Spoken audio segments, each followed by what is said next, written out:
रब्बी इश्रह ली सदरी वयस्सिर ली अमरी वहलुल उक़दतम मिन लिसानी यफ़क़हू क़ौली। My name is Fahad Islam, I am your chemistry teacher.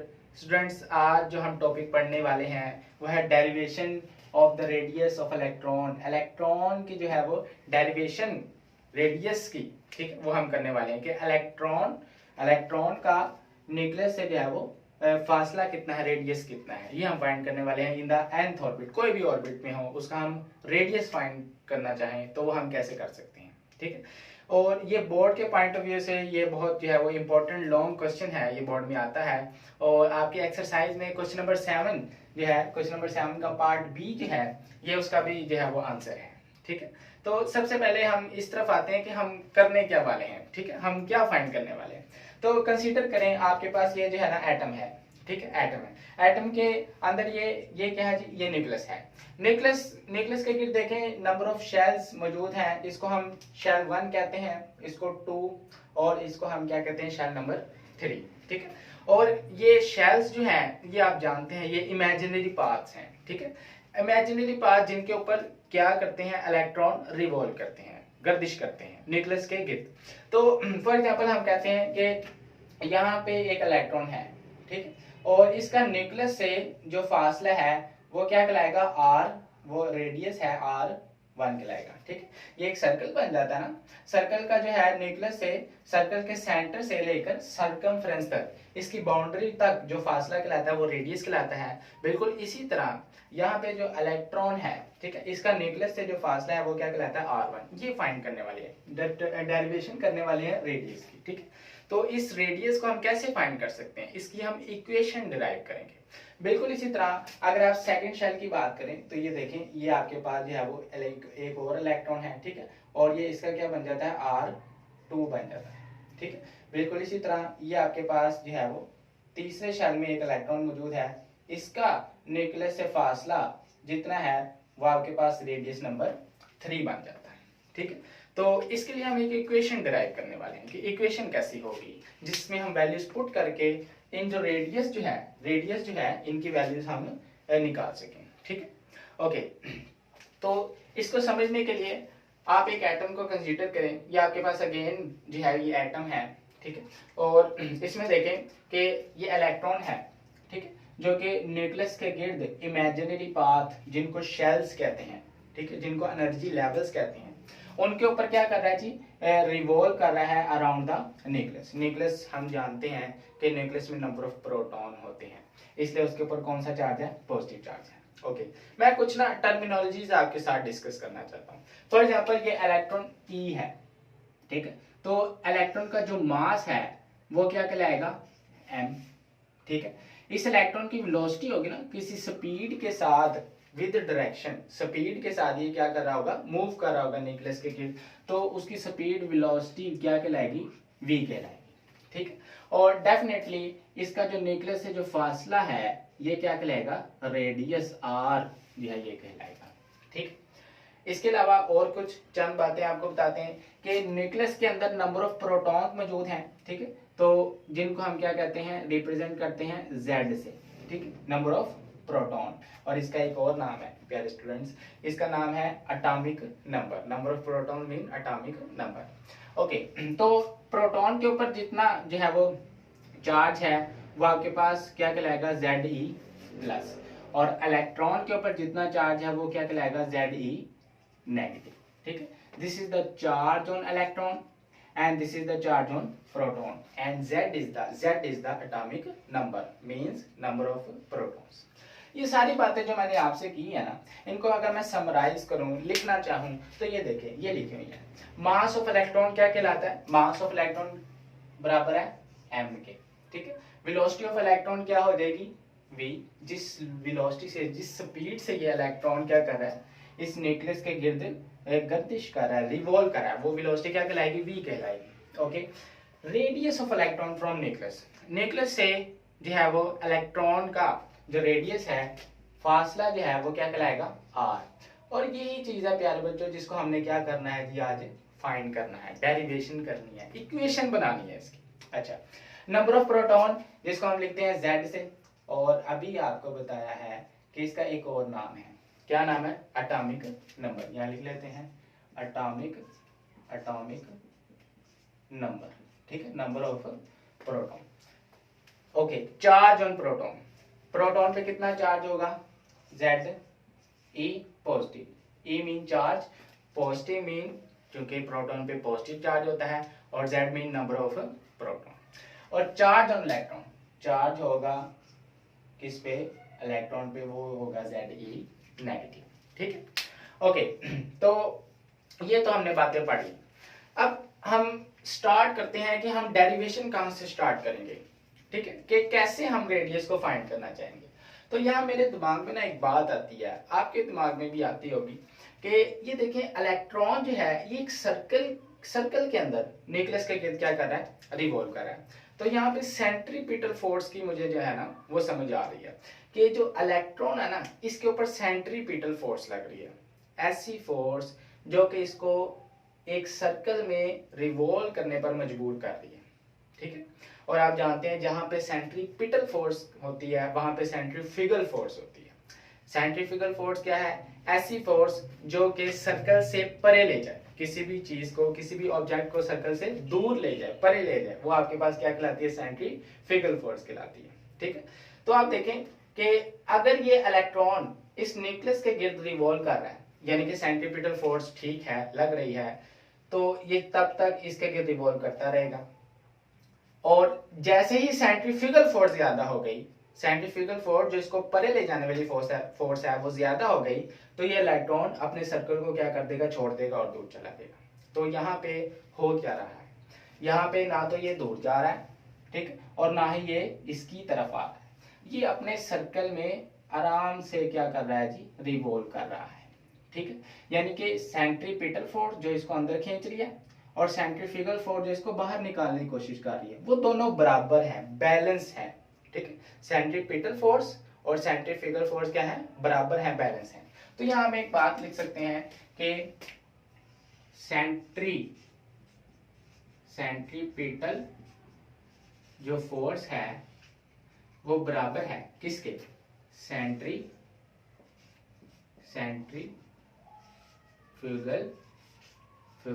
Force, ठीक। क्योंकि अगर सेंट्रीपिटल फोर्स ज्यादा होगी तो ये न्यूक्लियस की तरफ आ जाएगा, ठीक, और ऐसा नहीं हो रहा। और अगर सेंट्रीफ्यूगल फोर्स ज्यादा होगी तो ये न्यूक्लियस से परे चला जाएगा, ऐसा भी नहीं हो रहा। तो गोया के दोनों फोर्सेस जो है वो बराबर हैं, ठीक है। आप देख सकते हैं अगर इसके मायने की तरफ जाए ना, मायने की तरफ, सेंट्री लफ्ज निकला सेंटर से, सेंटर की तरफ, सेंटर, ठीक है। और ये लफ्ज है पेटल, बायो में होता है ना, फूल की पत्तियां, पेटल्स हैं, तो उनकी तरफ जो है वो हशरात जो है वो अट्रैक्ट होते हैं, ठीक है, कीड़े मकोड़े उनकी तरफ अट्रैक्ट होते हैं। तो ऐसी फोर्स जो कि सेंटर की तरफ ले जाए, सेंटर की तरफ, ये क्या कहलाती है, सेंट्रीपिटल फोर्स, ठीक है। और सेंट्री मीन सेंटर, ये लफ्ज निकला है सेंटर से, अगेन फिगर मीन दूर ले जाना, फिगर मीन दूर ले जाना, तो ऐसी फोर्स जो सेंटर से दूर ले जाए वो आपके पास क्या कहलाती है, सेंट्रीफ्यूगल फोर्स। तो ये दोनों फोर्सेस क्या है, बराबर है। अब इनका फार्मूला क्या होगा वो हम देखते हैं। इसमें आप देखें कि सेंट्रीफ्यूगल फोर्स का जो फार्मूला है वो बड़ा सिंपल है, mv² r, ठीक है। ये दोनों, ये सेंट्रीफ्यूगल फोर्स का फार्मूला है, बड़ा सिंपल है। और सेंट्रीपिटल फोर्स का क्या फार्मूला है, वो हमें कूलम लॉ जो है सेंट्रीफ्यूगल फोर्स का फार्मूला देता है। कूलम लॉ क्या है, ये हमें कैसे फाइंड होता है, बाय लो mb, कूलम्स लॉ। अब चूंकि ये इक्वल इन मैग्नीट्यूड है बट ऑपोजिट इन डायरेक्शन है, सेंट्रीपिटल फोर्स अंदर की तरफ खींच रही है इलेक्ट्रॉन को, सेंट्रीफ्यूगल फोर्स इसको बाहर निकालने की कोशिश कर रही है, ऑपोजिट इन डायरेक्शन है लेकिन इक्वल है इन मैग्नीट्यूड, ठीक है। तभी तो ये ना बाहर जा रहा है ना इसकी तरफ अट्रैक्ट हो रहा है, ठीक है। तो ये दोनों फोर्सेस बराबर हैं। अब बाय कूलम लॉ क्या कहता है, कूलम लॉ आपको अगर बताना चाहें, ये आपने जो है ना प्रीवियस क्लासेस में पढ़ा है, बट आप देखें कि आपके पास दो चार्ज बॉडीज हैं, ये एक आपके पास चार्ज बॉडी है, ठीक है, और आपके पास एक चार्ज बॉडी और है, ये एक चार्ज है, ठीक है। कोई भी चार्ज बॉडी हो सकती है, फॉर एग्जांपल मैं कह देता हूँ ये एक पॉजिटिव चार्ज है, ठीक, प्रोटॉन है, और ये एक नेगेटिव जो है वो चार्ज है इलेक्ट्रॉन। ये आपके पास है जी Q1 चार्ज 1 और ये क्या कहलाता है Q2 चार्ज 2। ठीक है, इनका जो दरमियानी फासला है वो क्या कहलाता है रेडियस r। कोई भी डिस्टेंस होगा ना, तो आप देखें कि ये दोनों चार्ज एक दूसरे पर क्या लगा रहे हैं, फोर्स लगा रहे हैं, फोर्स, अट्रैक्शन की फोर्स। तो कूलम लॉ कहता है कि फोर्स जो लगा रहे हैं ना, ये फोर्स ये डायरेक्टली प्रोपोर्शन है, फोर्स क्या है, डायरेक्टली प्रोपोर्शन है product of magnitude of two charges. दो चार्जेस का जो वैल्यू मैग्नीट्यूड है ना, मिकदार, उसका मल्टीप्लिकेशन उसके डायरेक्टली प्रोपोर्शन है, ये जो फोर्स एक दूसरे पे लगा रहे हैं, और इनवर्सली प्रोपोर्शन है, इनवर्सली प्रोपोर्शन है इनके डिस्टेंस के स्क्वायर के दरमियान, डिस्टेंस के स्क्वायर के दरमियान। समझने की कोशिश करें इसी तरह कि अगर Q1 एक बड़ा चार्ज होगा, Q2 एक बड़ा चार्ज होगा, ठीक है, तो ये इस पे ज्यादा लगाएगा फोर्स ऑफ अट्रैक्शन, ये भी उस पे ज्यादा फोर्स ऑफ अट्रैक्शन लगाएगा। तो गोया कि आपके पास अगर Q1 और Q2 जो है ये अगर ज्यादा है, ठीक है, तो फोर्स क्या होगी, ज्यादा हो जाएगी। ठीक है, लेकिन अगर इनके दरमियान डिस्टेंस ज्यादा कर दें, यानी कि ये आपके पास चार्ज इतना है दूर या इतना दूर है, तो जाहिर बात है Q1 इस पे बहुत कम फोर्स लगाएगा, बहुत कम फोर्स जो है वो अप्लाई करेगा, डिस्टेंस बढ़ जाएगा ना, तो डिस्टेंस अगर बढ़ जाए तो फोर्स कम हो जाएगी। तो ये कूलम लॉ कहता है। ठीक है, तो आप देखते हैं कि जब भी हम ये डायरेक्टली प्रोपोर्शनल का साइन हटाते हैं तो एक कांस्टेंट इंट्रोड्यूस करवाते हैं। आइए कांस्टेंट इंट्रोड्यूस करवाते हैं, F इजिकल टू के Q1 Q2 over R square. ठीक है, ये एक कांस्टेंट आ गया। अब यहाँ पे आपके पास हमारे पास दो चार्ज कौन से हैं, आइए जरा इसकी तरफ आए दोबारा।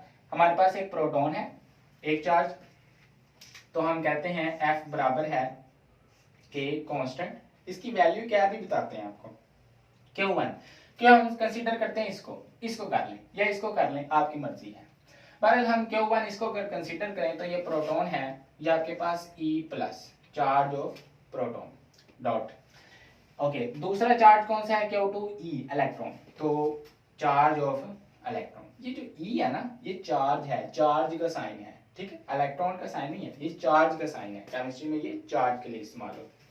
और ये नीचे क्या आ जाएगा, इनके दरमियान जो डिस्टेंस है, जो रेडियस है, जो हमने फाइंड करना है वो आ गया।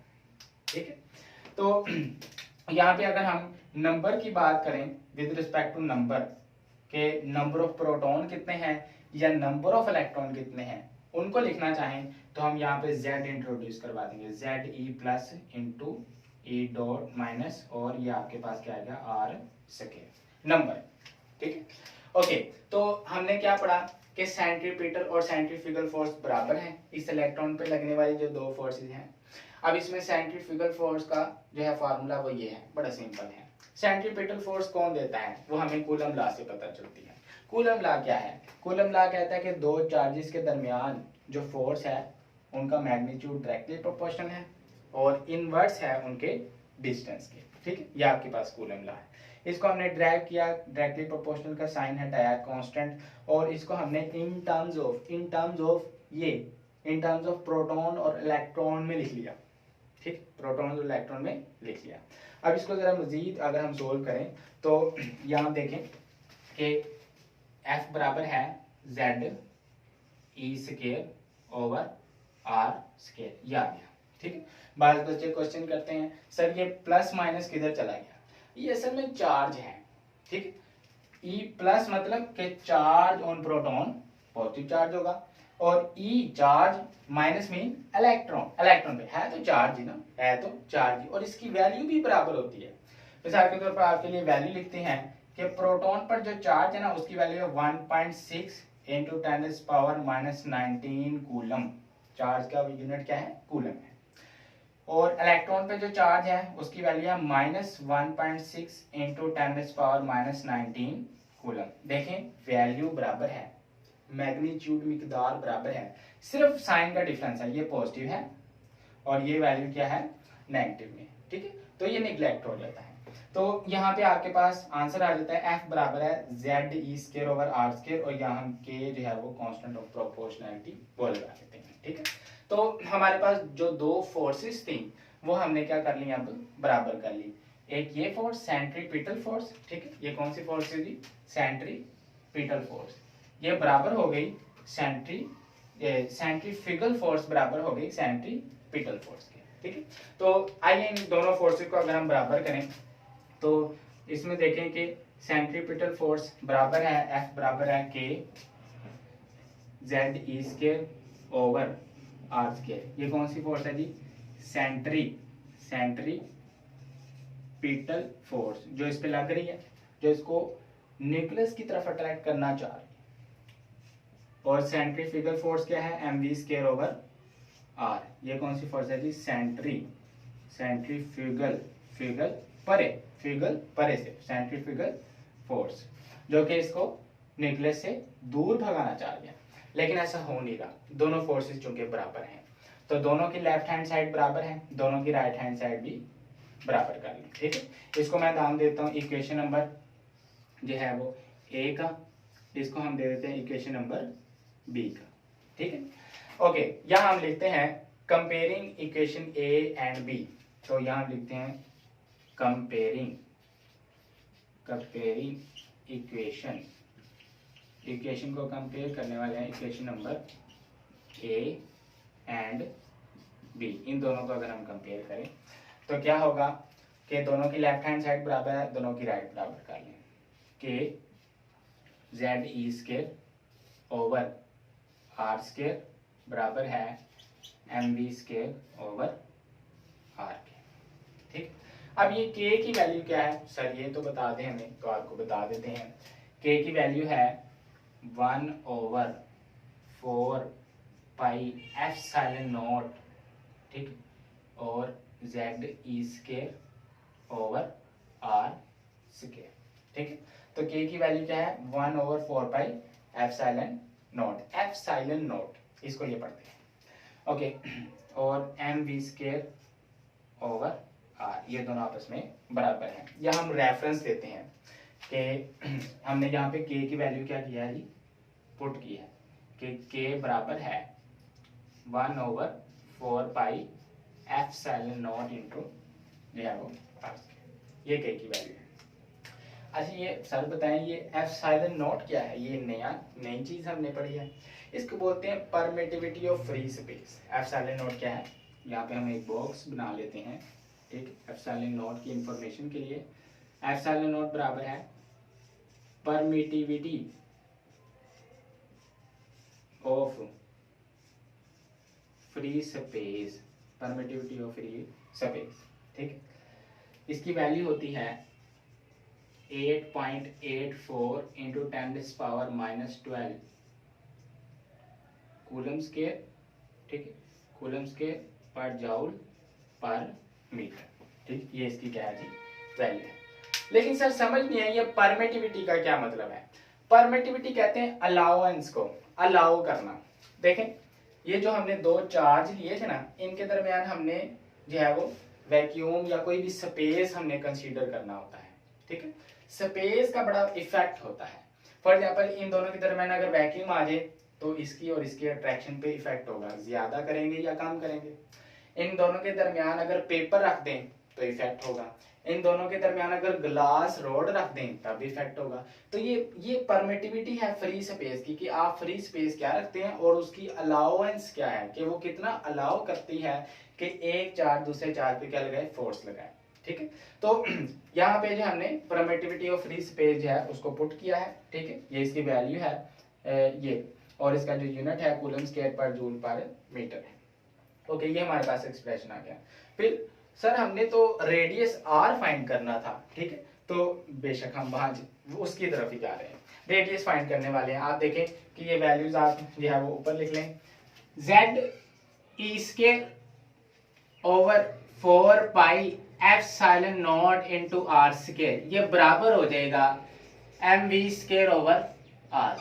ठीक, ये इसके क्या हो गया, बराबर हो गया, क्योंकि हम रेडियस फाइंड कर रहे हैं ना। अब इसमें आप गौर से देखें कि ये आर स्केयर है, इसमें से एक आर और ये कैंसिल हो गया। ठीक है, आर फाइंड करना है, आर अलहदा कर ले और बाकी वैल्यूज को अलहदा कर ले। इसमें आप देखें कि एम वी स्केयर को इधर ले आए और आर इधर ले जाए, तो क्या बचेगा, Z E square over 4 pi epsilon naught M V square बराबर है, आर उधर ले गए, ये आर और नीचे 1 है क्योंकि आर तो कैंसिल हो गया ना। अब इसी के एक्सप्रेशन को अगर आप ध्यान से देखें ना, इसमें बड़ी इंपॉर्टेंट बात छिपी हुई है। ठीक है, इसको हम इक्वेशन नंबर जो है वो कौन सा नाम देंगे, ए बी, और इसको हम इक्वेशन नंबर जो है वो सी का नाम जो है वो यहाँ पे हम इक्वेशन नंबर सी का नाम दे देते हैं। ओके,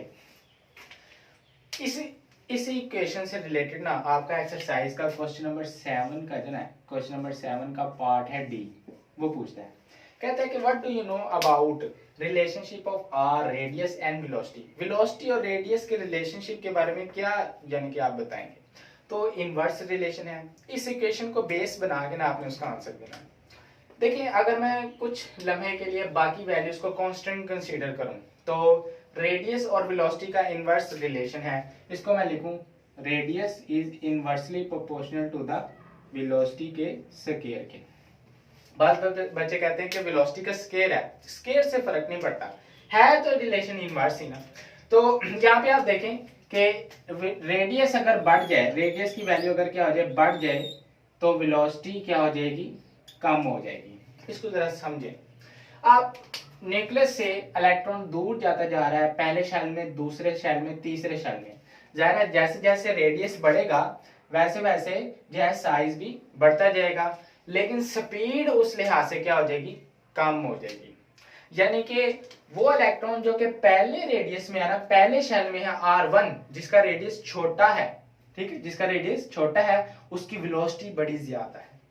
और अगर रेडियस बढ़ता जाता है, increase in radius then decrease in velocity, यानी कि जो दूसरे, तीसरे, चौथे, पांचवें शेल में है, वो पहले के मुकाबले कम स्पीड के साथ रिवॉल्व करेंगे इलेक्ट्रॉन। ठीक है, तो ये एक एक्सप्रेशन है और ये एमसीक्यू के लिए भी बड़ा इंपॉर्टेंट है कि if we increase the radius, यानी कि अगर रेडियस इंक्रीज होगा, ठीक है, दूसरे शेल का, तीसरे शेल का, चौथे शेल में जो इलेक्ट्रॉन है वो पहले शेल के मुकाबले में उसकी स्पीड कम होगी। ठीक है, ओके। इसके बाद इस इक्वेशन में सारी वैल्यूज हम ना हमें गिवन है, हमें नाउन है, पता है, सिवाय वेलोसिटी के। वेलोसिटी हमारे पास ना एक कांटा है जो हमें चुभ रहा है इस वेलोसिटी में, इस जो है वो इक्वेशन में, उसको हम अगर निकालना चाहें तो यहाँ पे हम क्या करेंगे कि वेलोसिटी की वैल्यू फाइंड करेंगे, वेलोसिटी की डेरिवेशन करेंगे, वेलोसिटी की इक्वेशन निकालेंगे और उसको यहाँ पे पुट कर देंगे। जब इस इक्वेशन में हम वेलोसिटी को पुट कर देंगे ना, तो हमें आर की वैल्यू सारी पुटिंग से फाइंड हो जाएगी, क्योंकि अभी वेलोसिटी की वैल्यू नहीं ना पता। तो वेलोसिटी की वैल्यू यहाँ पुट करते हैं, फिर सारी वैल्यूज में पुट करके रेडियस जो है वो आप निकाल लें। ठीक है, तो वेलोसिटी कैसे निकलेगी उसके लिए आप देखें कि यहाँ पे for the calculation of velocity, velocity की कैलकुलेशन के लिए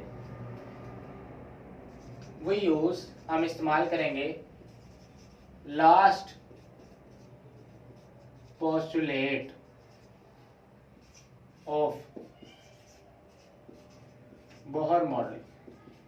बोहर मॉडल का आखिरी पोस्टुलेट हम इस्तेमाल करेंगे। बोहर मॉडल का आखिरी पोस्टुलेट आपको याद होगा, हमने पढ़ा था mvr एंगुलर मोमेंटम बराबर है nh ओवर 2 पाई। ये बोहर का जो है वो आखिरी जो पोस्टुलेट, उसका रिलेशन है। हमने वेलोसिटी निकालनी है तो बाकी सारी वैल्यू इधर ले जाए, वेलोसिटी निकालनी है ना, तो v बराबर है nh ओवर 2 पाई m इंटू r। यहाँ पे वेलोसिटी का स्क्वायर है तो हम इस इक्वेशन का स्क्वायर ले लेते हैं, मैथमेटिकल टूल अप्लाई कर लेते हैं, taking square on both sides, taking square on both sides, v square बराबर है n square h square over 2 two 4 pi square m square r square. ठीक है, बड़ी मिस्टेक होती है बच्चों की, ये 2 का स्क्वायर नहीं लेते, हर वैल्यू का स्क्वायर लेना है। एक और बात देखें, या 1 ओवर v स्क्वायर है, 1 ओवर v स्क्वायर है, तो इसका रेसिप्रोकल लेके, तो टेकिंग रेसिप्रोकल ऑफ इक्वेशन। इस इक्वेशन का रेसिप्रोकल लेने से देखिए पलटा लें, ये वी स्क्वायर ओवर 1 है ना, तो 1 ओवर वी स्क्वायर कर ले बराबर है, ये नीचे है इसको ऊपर ले जाए, 4 pi square M square R square over N square H square. ये हमारे पास 1 ओवर वी की वैल्यू निकल आई। अब इसको इस इक्वेशन में पुट कर दें, ठीक है। ये हम इसको अगर निशान लगाएं, ये हमारी इक्वेशन नंबर बन जाती है, ये ए बी सी, और ये बन जाती है जी इक्वेशन नंबर डी, ठीक है। तो क्या करें, पुट करें इक्वेशन डी को इन इक्वेशन सी में, ठीक है। इसमें पुट कर देगा तो ये आप देखें कि r बराबर है Z square over 4 pi epsilon not m, 4 pi epsilon not m, और 1 ओवर v स्क्वायर की जगह हमने ये पुट कर दी 4 pi square m square r square over n square h square, ठीक है। ओके, इसकी कटिंग करते हैं। कटिंग करने से आपके पास जो इक्वेशन आएगी ना, उसको हम इंशाल्लाह लिखते हैं, ठीक है।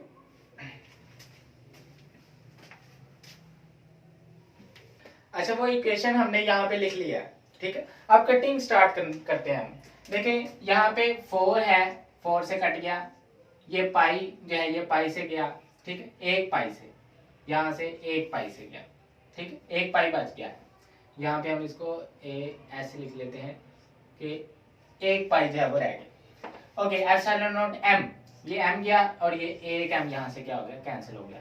ओके, ये एक r यहाँ से कट गया और यहाँ से जो है वो एक r कट गया, बचा क्या, यहाँ से r कट गया 1 बराबर है z E square dot 4 cancel, एक पाई m एक बचा और एक r बच गया, divided by epsilon not n square h square, ये रह गया, ठीक है। हमने r निकालना ना, रेडियस की डेरिवेशन हम कर रहे हैं, तो r इधर ही रहने दें, ठीक है, इसको इधर ले जाएं और इसको डिवाइड कर दें, तो epsilon not n square h square divide कर दें z E square pi m से, और r हमने इधर ही रखा।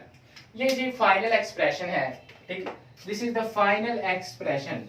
इसको हम इक्वेशन नंबर जो है वो ई का नाम दे देते हैं, इक्वेशन नंबर जो है वो ई, ये this is the final expression for the radius. हमने वेलोसिटी की भी जो है वो मुश्किल हल कर लिया है। अगर आप इस एक्सप्रेशन में गौर से देखें ना, कहीं भी आपको वेलोसिटी नजर नहीं आ रही, तो इसलिए हमने वेलोसिटी को भी हल कर लिया by using our last postulate of Bohr model, ठीक है।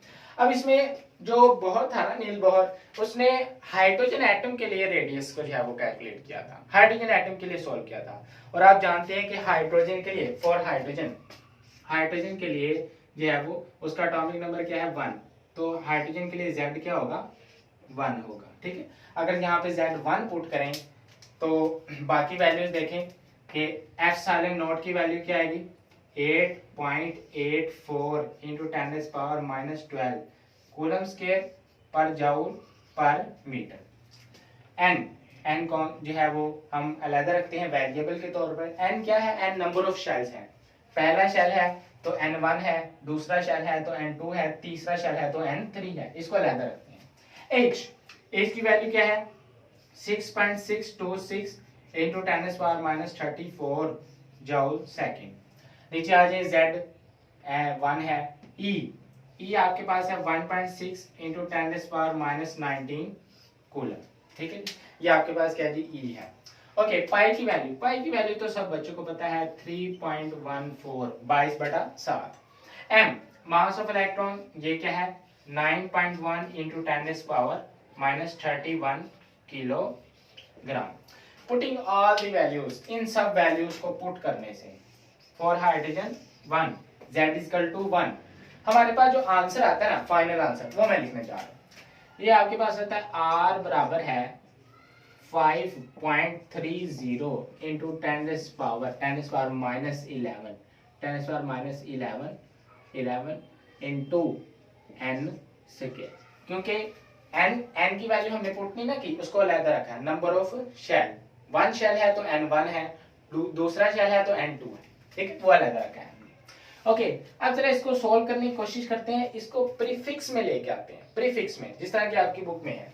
यहाँ पे आप देखें, ध्यान से देखें कि अगर मैं इस पॉइंट को यहाँ पे ड्रैग करूं राइट से लेफ्ट, तो साइंटिफिक नोटेशन आपने पढ़ी है कि 0.53 आ जाएगा इंटू 10⁻1 डिजिट ड्रैग किया ना +1, जब हम राइट से लेफ्ट ड्रैग करते हैं प्लस लगाते हैं, इंटू 10⁻11 इंटू n स्क्वायर, या r बराबर है 0.53 इंटू 10⁻⁻10, बेसिस सेम है, पावर ऐड हो जाएगी, ठीक है, और ये आएगा मीटर इंटू n स्क्वायर, ठीक है, ये मीटर में आएगी वैल्यू, रेडियस किस में आएगा, मीटर, ठीक है।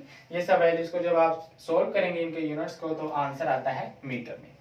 ओके, यहाँ पे आप एक बात सीखें कि r बराबर है 0.53, ठीक है, और ये जो वैल्यू है इसकी जगह हम ये लिख सकते हैं आर्मस्ट्रॉन्गर इंटू n स्क्वायर, क्योंकि हम जानते हैं एक प्रीफिक्स है कि 1 इंटू 10⁻⁻10 किसके बराबर होता है, ये मीटर किसके बराबर होता है, 1 आर्मस्ट्रॉन्गर के, ठीक है।